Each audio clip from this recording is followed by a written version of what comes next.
Hare Krishna devotees. ఈరోజు మనము నరసింహ కథలో భాగంగా మాయాపూర్ నరసింహస్వామి గురించి తెలుసుకుందామండి. మాయాపూర్‌లో నరసింహస్వామి విగ్రహాన్ని మీరు ఎప్పుడు కూడా దర్శిస్తూ ఉంటారు. ఉదయం మంగళహారతిలో చూడొచ్చు. ఎక్కువగా మనం మాయాపూర్ నరసింహస్వామిని దర్శించుకుంటూ ఉంటాం. అయితే మాయాపూర్ నరసింహస్వామి విగ్రహ ఆవిర్భావం వెనక ఉన్న కథ ఏమిటి అనేది ఈరోజు మనం తెలుసుకుందాం.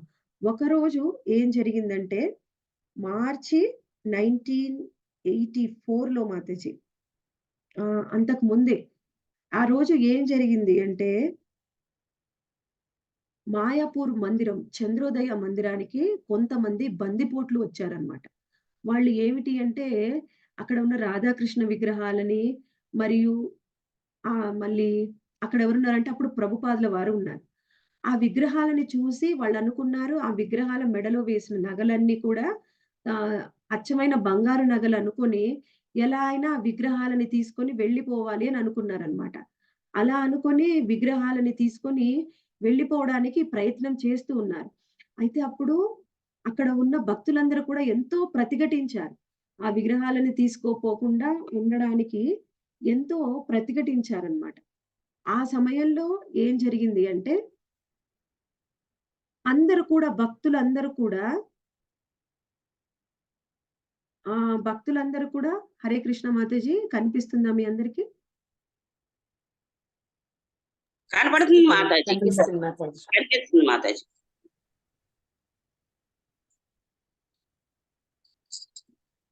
అర్ధరాత్రి 12:30 సమయంలో బందిపోటు దొంగలొచ్చారు మాతాజీ.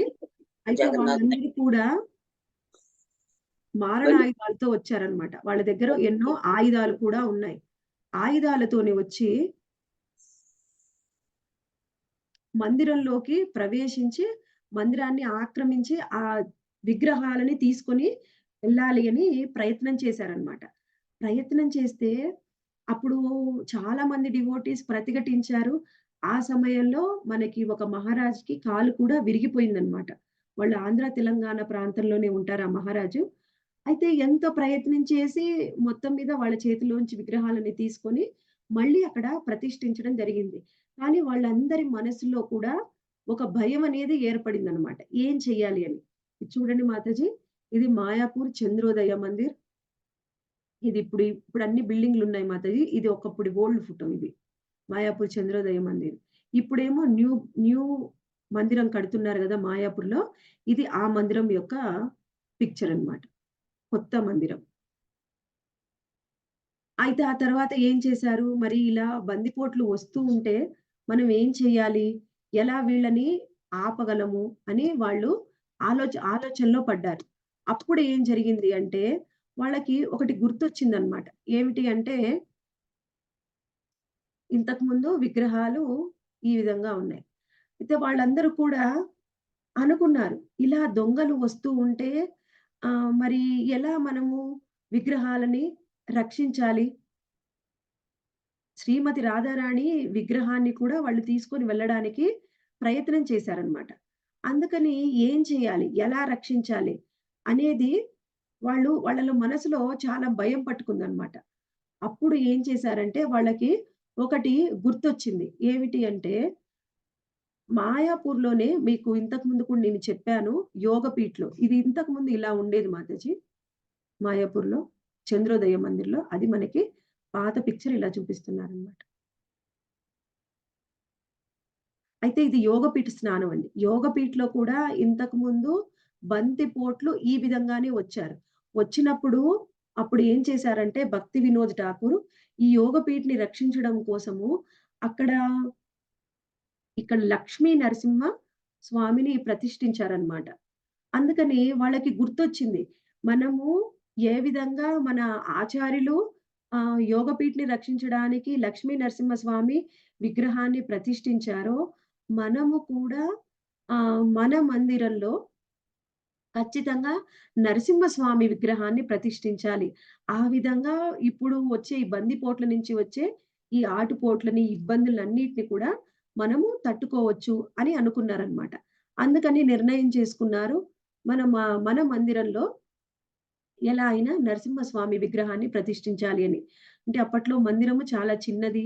వాళ్ళకి ఎక్కువ ఫండ్స్ కూడా ఏం లేవండి. మరి ఇప్పుడు విగ్రహం స్థాపించాలి అంటే, ఆ ఖర్చు అంతా ఎలా, ఎవరు చూసుకుంటారు అని వాళ్ళు ఆలోచిస్తూ ఉంటే, అక్కడే ఉన్న ఒక ప్రభుజీ రాధాపతి ప్రభుజీ ఆయన చెప్పారనమాట. రాధాపతి దాస్, నేను ఈ నరసింహస్వామి విగ్రహానికి నేను డొనేట్ చేస్తాను. ఈ విగ్రహాన్ని ఎంత ఖర్చయినా సరే నేనే చూసుకుంటానని చెప్తారనమాట. అప్పుడు వాళ్ళందరూ కలిసి ఆలోచించారు. ఎవరు అంటే ముఖ్యంగా ఆత్మతత్వ ప్రభు మరియు ఆహ్, ప్రభు ఆలోచిస్తూ ఉన్నారు. ఎలా అయినా సరే ఆత్మతత్వ ప్రభుతోని ఇంకొక ప్రభుజీ ఉన్నారు. వాళ్ళిద్దరూ కలిసి నిర్ణయం చేసుకున్నారనమాట. మన మన మందిరంలో స్థాపించబోయే శ్రీ విగ్రహం ఏ విధంగా ఉండాలి అంటే, అది ఉగ్ర నరసింహ స్వరూపమై ఉండాలి. ఉగ్ర నరసింహ స్వరూపము అది ఎలా ఉండాలి అంటే, ఎప్పుడైతే నరసింహస్వామి ఎప్పుడైతే స్తంభంలోంచి ఆవిర్భవించారో, ఆ స్తంభంలో వచ్చిన ఉ ఆవిర్భవించిన నరసింహస్వామి స్తంభంలోంచి కిందికి దూకడానికి ప్రయత్నం చేస్తూ ఉన్నప్పుడు ఎలా ఉండాలి? అంటే ఎలా ఉన్నారో అటువంటి శ్రీ విగ్రహం కావాలి అని వాళ్ళు ఒక ఆలోచనతోని ఒక స్కెచ్ అనేది వేసుకున్నారనమాట. అంటే ఎలా ఉండాలి శ్రీ విగ్రహం అని. ఇలా చేతులు ఇలా ఉగ్ర రూపంలో చేతులు ఇలా పెట్టి దూకడానికి వీలుగా ఆ కాళ్ళు కూడా బెండ్ చేశారనమాట. ఇంకా దూకడం ఒక్కటే ఆలస్యం. ఆ విధమైన విగ్రహం కావాలి అని వాళ్ళు నిర్ణయం చేసుకున్నారు. అయితే విగ్రహం కావాలనుకున్నారు. ఫండ్స్ కూడా సిద్ధంగా ఉన్నాయి. అయితే ఇప్పుడు విగ్రహాన్ని రెడీ చేయించాలి. అయితే ఎక్కడికి వెళ్తే మనము విగ్రహం తయారు చేయించగలం? అంటే ఆ సమయంలో అయినా ఎప్పుడైనా ఎక్కువగా ఇలాంటి శ్రీ విగ్రహాలని తయారు చేయాలి అంటే దక్షిణ భారతదేశంలోనే సాధ్యం. దక్షిణ భారతదేశంలో ఉన్న శిల్పులు మాత్రమే దీన్ని తయారు చేయగలరు అని ఆయన దక్షిణ భారతదేశానికి వచ్చారన్నమాట. అనేక స్థానాలని తిరుగుతూ ఆయన ఒక స్థపతిని కలుసుకున్నారు. స్థపతి అంటే విగ్రహాలని తయారు చేసే శిల్పి. అయితే వాళ్ళకి ఈ స్థపతికి కూడా ఆయన ఎప్పుడైతే వెళ్లి ఆత్మతత్వ ప్రభువు చెప్పారో అది వినగానే ఆయనన్నారు, ఏదైనా సరే ఒక విగ్రహాన్ని తయారు చేయాలన్నా, ఒక మందిరాన్ని నిర్మించాలన్నా దానికి ఒక శిల్ప శాస్త్రం అనేది ఉంటుందన్నమాట. ఆ శాస్త్రానికి అనుగుణంగానే ఏదైనా చెయ్యగలం కానీ, మనకిష్టమైన విధంగా మందిరం నిర్మించడం కానీ, శ్రీ విగ్రహాలని తయారు చేయడం, ప్రతిష్ఠించడం అనేది ఆ విధంగా చెయ్యకూడదు. ఇప్పుడు మీరేమడుగుతున్నారు అంటే, మీరు అడిగే రూపము అనేది ఉగ్ర నరసింహ సూపం. ఉగ్ర నరసింహ. ఆ ఉగ్ర నరసింహలోనే మీరు అడిగే ఈ లక్షణాలున్న శ్రీ విగ్రహం కావాలి అంటే దాన్ని స్థాణు నరసింహ అంటారు. ఈ స్థాణు నరసింహ విగ్రహాన్ని తయారు చేయడము, స్థాపించడము అనేది ఎంతో కష్టమైన విషయము. ఇది ఎవరు కూడా ఈ విగ్రహాన్ని తయారు చెయ్యరు, స్థాపన చెయ్యరు. దీని ఆరాధన అనేది చాలా కఠోరమైంది, కష్టమైంది కాబట్టి నేను తయారు చెయ్యలేను అని చెప్తారు. ఆ విధంగానే అన్ని ప్రయత్నాలు చేసి ఆత్మతత్వ ప్రభు మళ్ళీ మాయాపూర్‌కి వెళ్లారన్నమాట. వెళ్ళి తరువాత ఆయన ఎన్ని ప్రయత్నాలు చేసినా కానీ ఏది వర్కౌట్ అవ్వట్లేదు. అందరూ భక్తులు కూడా ఆందోళన చెందుతున్నారు. అయితే ఏం చెయ్యాలి? అని మళ్ళీ ఆత్మతత్వ ప్రభువుని అందరూ అడిగారు. అలా ఈ చర్చల్లో వెళ్ళడం, రావడంలోనే 6 నెలలు గడిచిపోయాయి. ఆ తరువాత ఆయన మళ్ళీ వెళ్లారన్నమాట. నేను ఇంతకుముందు ఏ శిల్పిని కలిసొచ్చానో ఆయన్ని మళ్ళీ ఇంకొకసారి వెళ్లి కలిసి వస్తాను, రిక్వెస్ట్ చేసి వస్తానని మళ్ళీ వెళ్తారు. వెళ్తే ఆయన ఒక మాట చెప్పారన్నమాట. మీరు ఇంతగా అడుగుతున్నారు కాబట్టి నేను చెయ్యాలని ఉంది. ఆ! నాకు మీరు అడుగుతున్నారు కాబట్టి నేను చేస్తాను. కానీ మా గురువు గారి పర్మిషన్ తీసుకోవాలి. అప్పుడు మాత్రమే సాధ్యము అని చెప్పి ఆయన వాళ్ళ గురువుని కలవడానికి వెళ్తారనమాట. ఆయన గురువు ఎవరు అంటే ఆయన నరసింహ ఆయన వాళ్ళ గురువు గారు శంకరాచార్య. అంటే ఆది శంకరాచార్యులు కాదండి. ఆయన పేరు శంకరాచార్య. ఆయన కాంచీపురం మఠానికి మఠాధిపతిగా ఉన్నారప్పుడు. ఆయన్ని వెళ్లి అడిగారనమాట. అడిగితే ఆయనన్నారు, "మీరు విగ్రహం తయారు చేయాలనుకుంటున్నారో మీకర్థమవుతుందా? అది చాలా కష్టమైంది. ఎందుకంటే, ఈ విగ్రహం ఆరాధనలో ఏ విధమైన కొంత త్రుటి అనేది వచ్చినా కానీ, ఆ విగ్రహం తయారు చేసిన వాళ్ళు మరి ఎక్కడ ఆరాధిస్తున్నారో, ప్రతిష్ఠ చేశారో వాళ్ళందరికీ కూడా నష్టం జరుగుతుంది. మనకు అలానే ఒక సౌత్ ఇండియాలో ఒక మందిరం ఉంది. ఆ మందిరంలో ఉగ్ర నరసింహ స్వామిని ప్రతిష్ఠించారు. ప్రతిష్ఠించినప్పుడు వాళ్ళు చాలా బాగా చేశారు. అన్నీ ప్రతిష్ఠ జరిగింది. వాళ్ళు ఎంతో బాగా ఆరాధన కూడా చేస్తున్నారు. కానీ ఆ తరువాత వారి తరం వారు దాని యొక్క ఆరాధనలో కొన్ని తప్పులు చేస్తూ ఉన్నారు. ఆరాధన అనేది సరిగ్గా చేయడం లేదు. దానివల్ల ఏం జరిగిందంటే, ఆ ఊరే కాదు ఆ చుట్టుపక్కల ప్రదేశాలు మొత్తంలో కూడా కరువు కాటకాలు వచ్చి మొత్తం ఊరు ఊరే ఖాళీ చేయాల్సినొచ్చిన పరిస్థితి వచ్చింది. అందుకని ఈ విగ్రహం తయారు చేయడం అనేది మంచిది కాదు అని చెప్తారు. అయితే సరే ఎవరు అడిగారు మిమ్మల్ని విగ్రహం చెయ్యమని? అంటే ఇట్లా నార్త్ ఇండియా మాయాపూర్ నుంచి భక్తులు వచ్చి నన్నడుగుతున్నారండి అని చెప్తారనమాట. అయితే సరే అని ఆయన వింటారు. ఆ తర్వాత ఆయన వెళ్ళిపోయి ఫోను చేసి చెప్తారనమాట. మా గురువు గారు వద్దని చెప్తున్నారండి. నేను చెయ్యలేను అని. ఇంకా వీళ్ళందరూ భక్తులు బాధపడతారు. ఆలోచిస్తూ ఉంటారు ఏం చెయ్యాలా అని. తరువాత కొన్ని రోజులకి ఆయనంతట ఆయనే స్థపతి ఫోను చేసి చెప్పాడు ఆత్మతత్వ ప్రభువుకి, నేను విగ్రహాన్ని తయారు చేస్తాను అని. అంటే అదేంటండి ఇంతకుముందు చెయ్యనన్నారు గదా! అంటే మా గురువుగారు ఇప్పుడు పర్మిషన్ ఇచ్చారండి. మా గురువుగారికి స్వయంగా భగవంతుడే కల్లో కనిపించి చెప్పారంట, విగ్రహం తయారు చెయ్యమని. అందుకే ఆయన నాకు కలలో వచ్చి చెప్పారు. మరియు ఫోను కూడా చేసి చెప్పారు. ఆ లెటర్ కూడా రాసి చెప్పారనమాట. అందుకని ఇప్పుడు నేను ఒప్పుకుంటున్నాను. అయితే ఆయన ఇంతకుముందు ఆయన డౌట్ ఏమిటంటే, ఉగ్ర నరసింహ స్వరూపాన్ని ఆరాధించడం కష్టం. ఆయన ఉగ్రత్వాన్ని తట్టుకోవడం కష్టమని ఆయన భయపడ్డారు. కానీ ఆ తర్వాత ఏం రియలైజ్ అయ్యారంటే ఆ గురువు గారు, ఎక్కడైతే ఈ నరసింహస్వామిని ప్రతిష్ఠ చేస్తున్నారో, ఆ ప్రదేశంలో ఉండే భగవంతుడు ఎవరు? చైతన్య మహాప్రభు. చైతన్య మహాప్రభు స్వయంగా కరుణా స్వరూపం, దయా స్వరూపం. ఎక్కడైతే ఉంటారో ఆ స్థాన ప్రభావంతోని ఉగ్ర నరసింహ స్వామి కూడా శాంత నరసింహ స్వామిలా ఎంతో దయని, కరుణని కలిగి ఉంటారు. కారణం అక్కడ ఉన్న స్థల ప్రభావం. స్వయంగా చైతన్య మహాప్రభు యొక్క కరుణ. కాబట్టి దానివల్ల ఎక్కువగా ఇబ్బంది లేదు. కాబట్టి మీరు తయారు చేయవచ్చు అని చెప్పారనమాట. అయితే ఆ తర్వాత మళ్ళీ ఆత్మతత్వ ప్రభు వచ్చారు. ఆయనకి డొనేషన్ ఇచ్చారు. ఇప్పుడు ఆయన స్కెచ్ కూడా గీశారనమాట. స్కెచ్ కూడా గీసి చూపించారు. ఈ విధంగా ఉండాలని. అంటే అప్పుడు వీళ్ళనుకున్న స్కెచ్‌కి స్థపతి చూపించిన స్కెచు కలిసిపోయాయన్నమాట. పోలిక ఒకే విధంగా ఉంది. అందుకని వాళ్ళు ఓకే చెప్పారు. ఆ తర్వాత ఇప్పుడు మళ్ళీ ఆయన అడిగారు 'ప్రహ్లాద్ మహారాజ్' గురించి. మాకు కనీసము ఒక అడుగు ఉండే 'ప్రహ్లాద్ మహారాజ్' కావాలి. అంటే ఆయన చెప్పారు, "మీకు ఒక అడుగు ఉండే 'ప్రహ్లాద్ మహారాజ్' కావాలంటే మీ నరసింహస్వామి విగ్రహము ఎంతో ఎత్తు ఉండాలి." అంటే వాళ్ళు చెప్తున్నారనమాట. భగవంతుడు ఇలా ఉంటే భక్తుడి యొక్క విగ్రహం, శ్రీ విగ్రహం ఇలా ఉండాలి. దానికి ఒక కొలత అనేది ఉంటుంది. మన ఇష్టానుసారము తయారు చెయ్యకూడదు అని. అయితే ఆత్మతత్వ ప్రభు చాలా రిక్వెస్ట్ చేశారనమాట.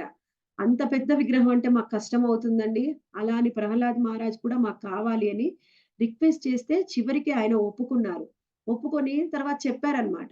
సరే అయితే నేను విగ్రహం తయారు చేయడానికి నాకు 6 నెలల సమయం కావాలి అని. ఆయన వెళ్లారు.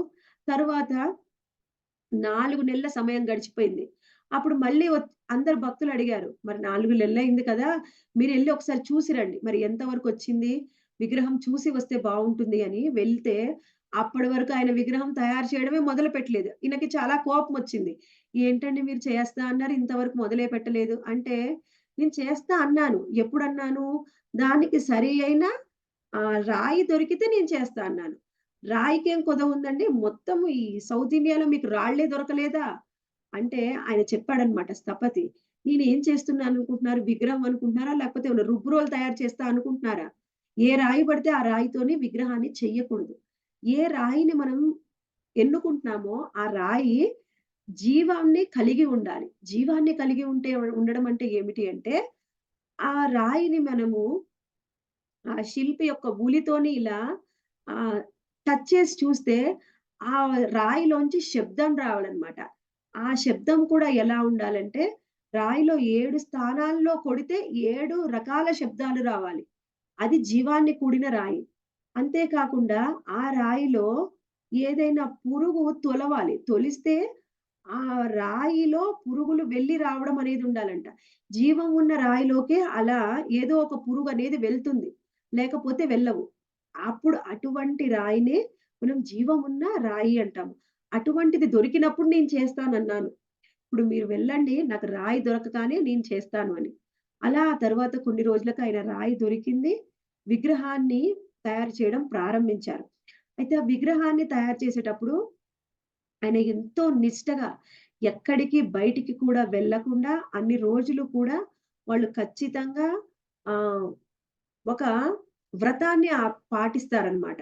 కింద పడుకోవడము, ఇంటికి దూరంగా ఉండడము, వాళ్ళు తీసుకునే ఆహారంలో కూడా ఎన్నో రకాల వ్రత నియమాలు ఉంటాయి. అవన్నీ పాటిస్తూ ఆయన ఎంతో భక్తి శ్రద్ధలతోని నరసింహస్వామి విగ్రహాన్ని తయారు చేస్తూ ఉన్నారు.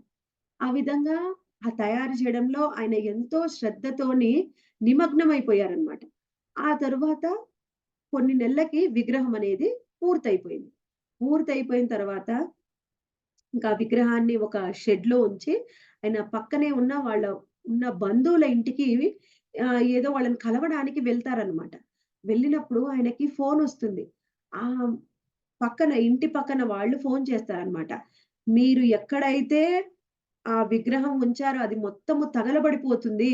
త్వరగా రండి" అంటే ఆయన ఆహ్, పరిగెత్తుకొని వస్తారనమాట. వచ్చి చూస్తే ఆ షెడ్డంతా కాలిపోయి ఉంటుంది. కానీ శ్రీ విగ్రహానికి మాత్రం ఏం కాదు.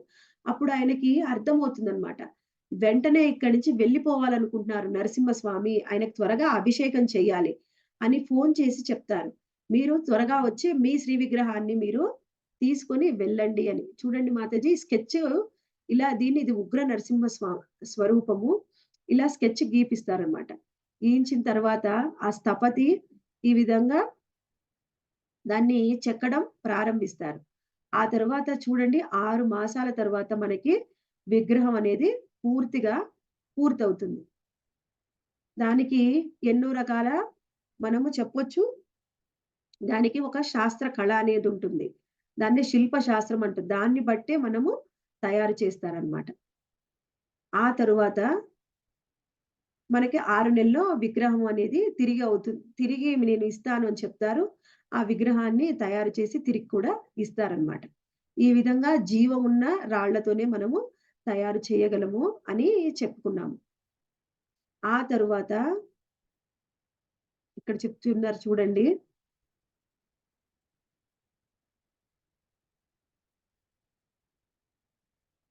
ఆ తరువాత మనకి ఇగో శ్రీ విగ్రహము నరసింహస్వామి శ్రీ విగ్రహం తయారు చేసిన తర్వాత ఈ విధంగా ఉంది. స్థపతి దగ్గర ఉన్నప్పుడు ఈ విధంగా ఉందండి. అప్పుడు ఇక్కడ చూడండి మొత్తం హట్టు ఉంటే అదంతా కూడా తగలబడిపోయిందనమాట. శ్రీ విగ్రహాన్ని ఇలా ఉంచారు. ఫోను చేశారు. అప్పుడు ఆయన రావడానికి వస్తున్నారనమాట. ఈ వచ్చినప్పుడు తీసుకొని వెళ్ళడానికి కూడా ఎన్నో రకాల ఇబ్బందులు ఉంటాయి. ఎందుకంటే ఇప్పుడు ఏదైనా విగ్రహాన్ని ఒక ప్రదేశం నుంచి ఇంకో ప్రదేశానికి ట్రాన్స్‌పోర్ట్ చేయాలంటే, విగ్రహము మేమే తయారు చేయించుకున్నామని చెప్పాలి. లేకపోతే ఏదైనా విగ్రహము మందిరంలోయి ఎవరైనా చోరీ చేసి, దొంగతనం చేసి తీసుకొని వెళ్తున్నారేమో అనుకోవచ్చు. అందుకని ఖచ్చితంగా ఆర్కియాలజీ వాళ్ళకి కరెక్ట్ ప్రూఫ్స్ అనేవి ఉండాలన్నమాట. వాళ్ళకి చూపిస్తేనే అప్పుడు వాళ్ళు పర్మిషన్ అనేది ఇస్తారు. ఈ విగ్రహం తయారు చేసిన తరువాత మనకి ఈ విధంగా ఒక మంచి ట్రాన్స్‌పోర్టేషన్ ఉండాలి. ఆ విగ్రహాన్ని మొయ్యగలిగే ఆ ట్రాన్స్‌పోర్టేషన్ ఒక లారీని మాట్లాడుకొని అప్పుడు మాత్రమే వాళ్ళు విగ్రహాన్ని అక్కడి నుంచి మాయాపూరికి తీసుకొని వెళ్లారన్నమాట. ఆ తరువాత ఆహ్ వెళ్ళడానికి వాళ్ళకి 24 గంటలు పట్టింది. ఆ తరువాత ఏ ఇబ్బంది లేకుండా ప్రశాంతంగా వాళ్ళు అక్కడికి చేరుకున్నారనమాట. ఆ తరువాత మనకి విగ్రహ ప్రతిష్ఠ అనేది జరిగింది. విగ్రహ ప్రతిష్టలో ముఖ్యమైనది ఏమిటి అంటే నేత్రోన్మీలనం. అంటే కళ్ళుననేది తెరవడం అన్నమాట. ఆ కళ్ళు తెరిస్తేనే మనకి అప్పుడు ప్రాణ ప్రతిష్ఠ అనేది పూర్తవుతుంది. ఇది ప్రాణ ప్రతిష్టలో ఇది ఒక భాగం అన్నమాట. ప్రాణ ప్రతిష్ఠ చేయడం అనేది అసాధారణమైన విషయం. ఎప్పుడైతే నేత్రోన్మీలనం జరిగితే అప్పుడు ప్రతిష్ఠ పూర్తి అయిందని భావిస్తాం.